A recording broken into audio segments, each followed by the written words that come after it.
Malakas ang alon sa dagat. Maraming naliligo ng mga oras na yun kahit pa maaraw.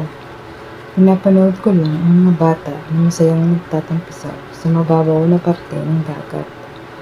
At kanina ko pa napapansin ang isang lalaki na panay ang sulyap at aali-aligid sa akin. Hubad baro ito na animoy ipiniplex pa ang mga pandesal sa tiyan. Iniwasan ko na siya ng tingin at tumakbo na ako sa dagat para muling maligo. Masarap ang tubig, malamig. Sumisid ako ng sumisid hanggang may mabangga ang ulo ko na malambot na bagay. Pagtunghay ko ay nakita ko ang lalaki sa harapan ko na nakangiti. Hindi ko siya pinansin at sumisid ulit ako sa ibang parte ng dagat. Maya-maya ay parang naramdaman ko na may tumisid sa balakang ko. Napaiktab ako at nakita ko na naman ang lalaki.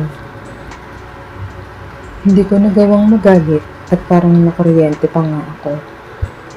Parang naramdaman niya na nagustuhan ko ang kanyang ginawa, kaya habang nakatalikod ako at nakalubog kami sa dagat, ay agad niyang hinimas ang aking katawan at ako'y napaungal ng bagyo. Medyo malayo kami sa karamihan ng tao, kaya sinamantala niya ang pagkakataon. Patuloy niyang nilamas ang malalaki kong binti na parang nagmamasa.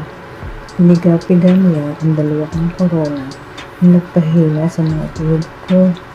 Hindi alintana ang mga tao o baka makita kami.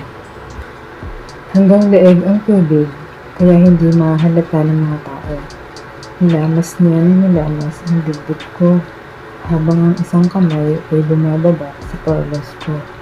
Mabilis niyang naipasok ang kamay niya sa torlos ko at hinimas ito taas baba. Napaungal ako ng malakas na lumindaan para sungkil-sungkilin ang daliri niya ang kuntil ko ang namamasama. Hindi niya tinigilan ang pagpapaikot ng daliri niya sa kuntil ko.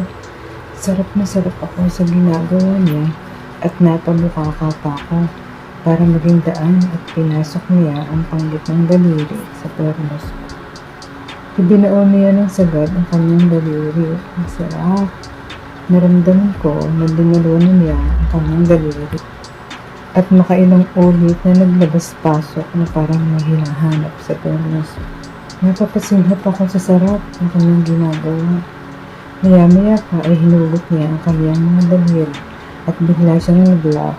Naramdaman ko na lang na nasa pagitan na ng mga hita ko ang dila niya. Napakabilis ng pangyayari.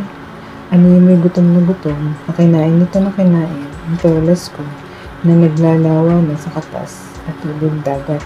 Paminsan-minsan ay tumatayo siya para lumanghap ng hangin at patuloy na namang sisisirin ang perlos ko. Sisinghap-singhap ako sa sarap ng ginagawa niya. Pilit niya na pinapasok ang kanyang daliri sa perlos ko, paikot-ikot sa paligid at sa kuntil. At pagkatapos ay papasagahan naman ng dila ang paligid ng perlos ko. Sabay supsop sa kuntil. Nakailang ulit niyang ginawa at sumabog na ang katas ko na humagal sa tubig dagat. Matagal akong napapikit at kumikiwal-kiwal pa ang aking katawan. Pagmulat ko ay wala na siya sa aking harapan. Ni hindi ko man lang nalaman ang kanyang pangalan.